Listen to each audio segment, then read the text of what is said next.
تو ایک دفعہ ہمارے علاقے میں، ہمارے تلمبہ میرا ہوم ٹاؤن ہے، اس کے قریب میرا گاؤں ہے، تو ایک جماعت آئی جس میں کچھ پرانے گانے والے تھے، گلوکار تھے، اور ایسے ہی وہ ناچ گانے کے بھی ماسٹر تھے، لیکن اب وہ تبلیغ میں چل رہے تھے۔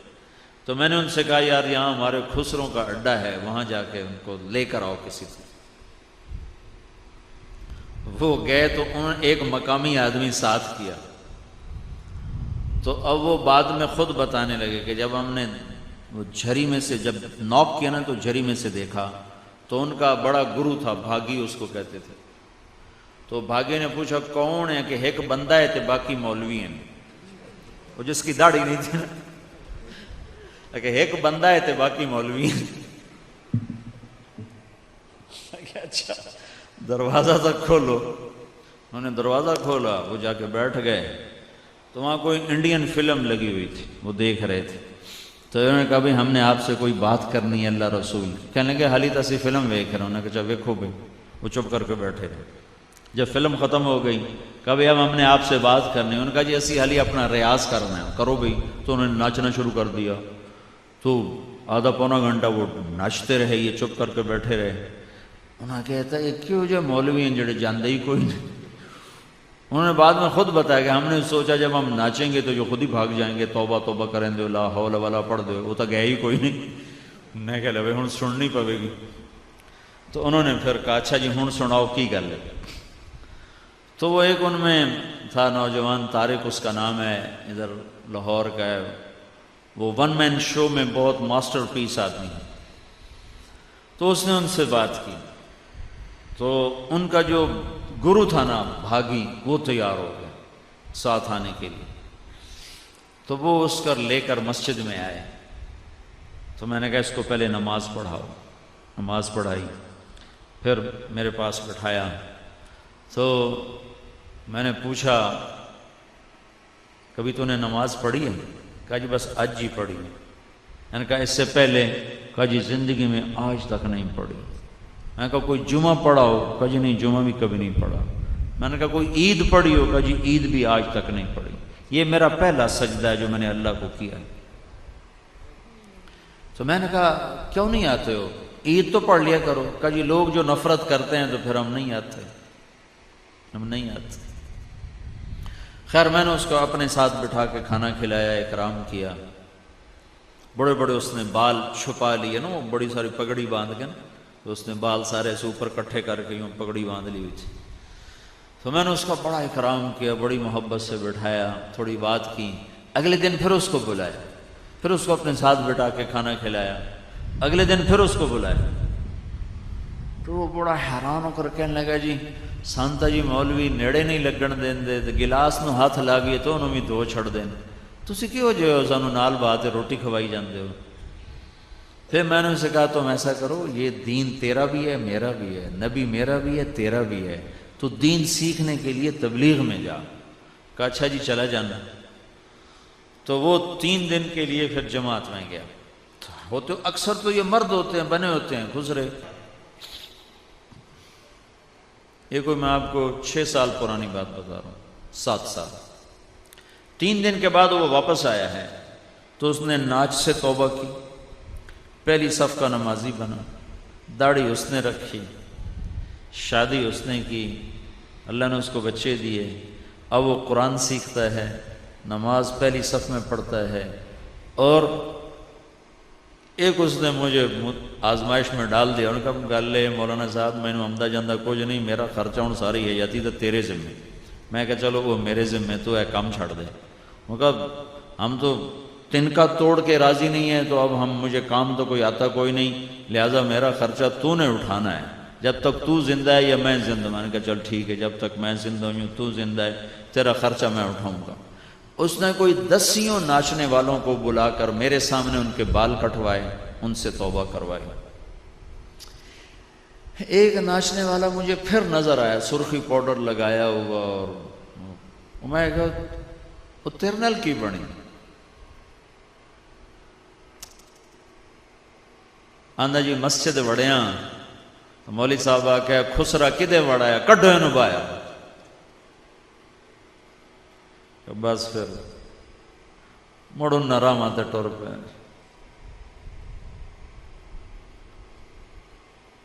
ہمارے تلمبا میں بہت پرانا بازار حسن ہے.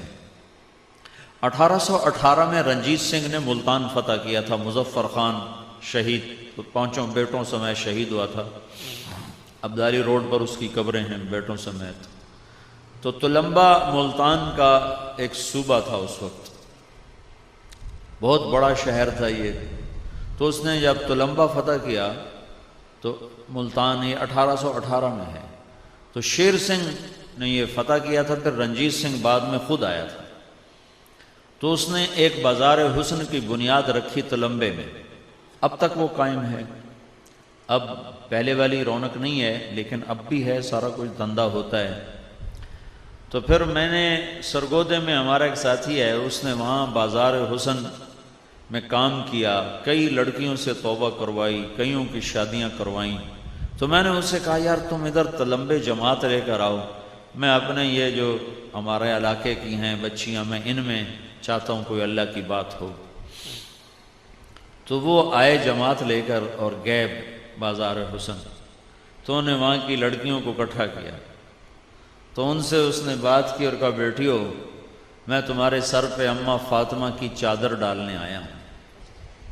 یہ کہنا تھا کہ ساری طوائفیں ایک دم پھوٹ پھوٹ کے رو پڑیں اور کہنے لگیں یہاں تو لوگ ہمارے کپڑے اتارنے آتے ہیں، تم کون ہو جو چادر ڈالنے آئے ہو؟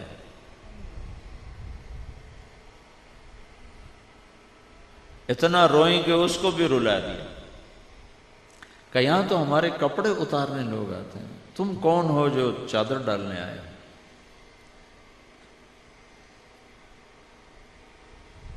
ایمان بھی کیا چیز ہے. پھر خالد عباس ڈار ہے، وہ 3 دن کے لیے ہمارے تلمبے جماعت میں آیا. جواد وسیم ایک اداکار ہے، میں نے ان کو بھیجا، میں نے کہا جاؤ ان سے بات کرو. پھر وہ گئے، انہوں نے ان سے بات کی.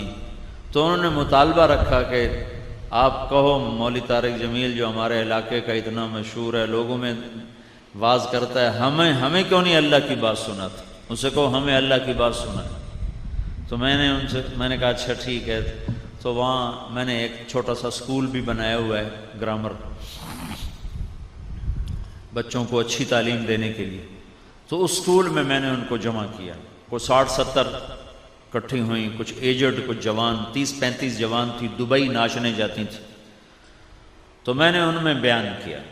میں نے صرف کیا بیان کیا کہ عورت کا دین میں کیا مقام ہے. جب یہ ماں ہوتی ہے تو کیا مقام ہے، بہن ہوتی ہے تو کیا مقام ہے، بیوی ہوتی ہے تو کیا مقام ہے، بیٹی ہوتی ہے تو کیا مقام ہے.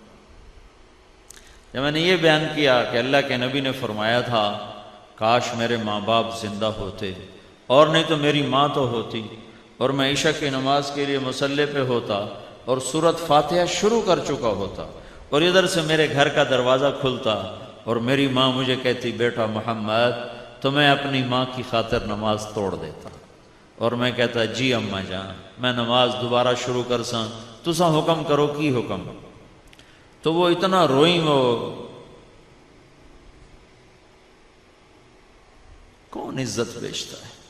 جب مالدار لوگ زکوٰۃ نہیں دیتے تو پھر طوائفوں کے اڈے آباد ہو جاتے، پھر عزتیں نیلام ہو جاتی.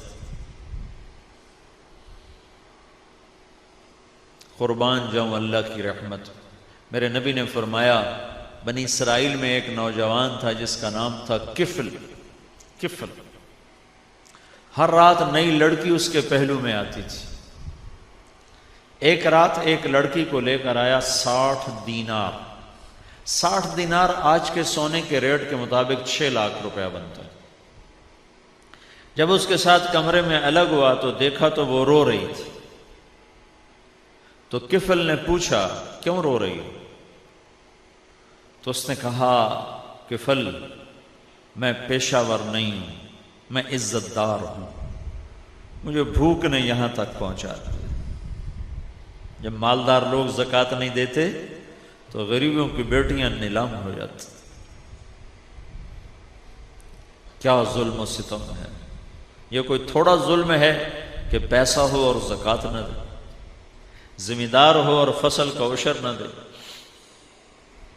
تو کفل کی آنکھوں میں آنسو آ گئے۔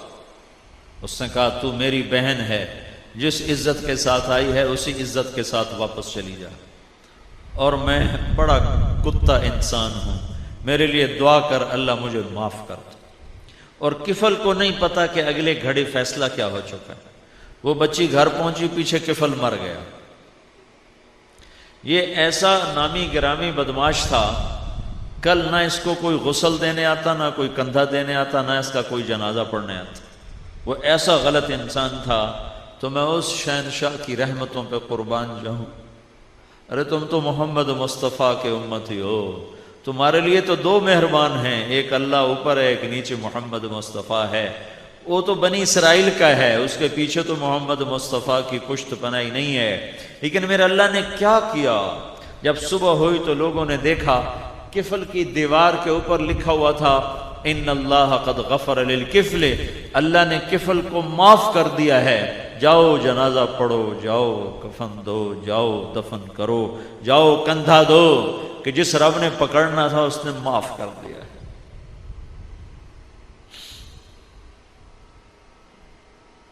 میں نے کوئی پونا گھنٹہ بات کی، وہ زاروں قطار روتی ہوئی وہاں سے گئیں۔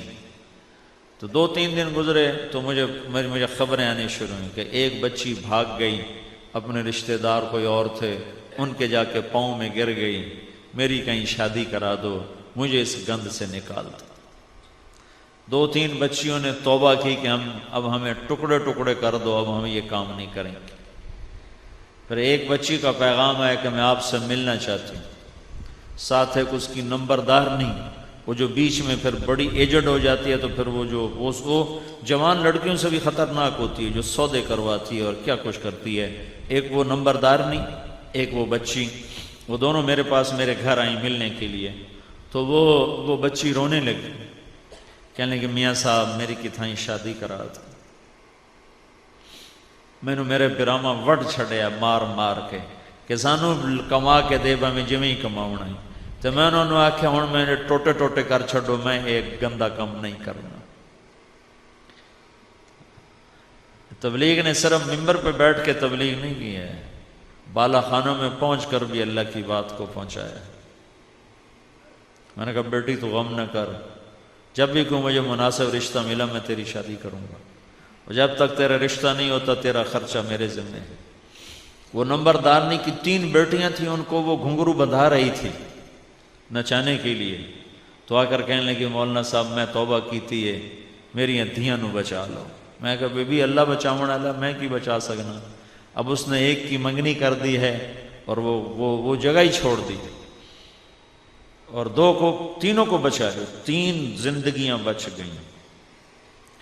تو اس طرح کتنی عورتوں کو میں جانتا ہوں جو بازار حسن کی تھی لیکن بازار چھوڑ کے کوئی شادیاں کر گئیں، کوئی باہر نکل گئیں۔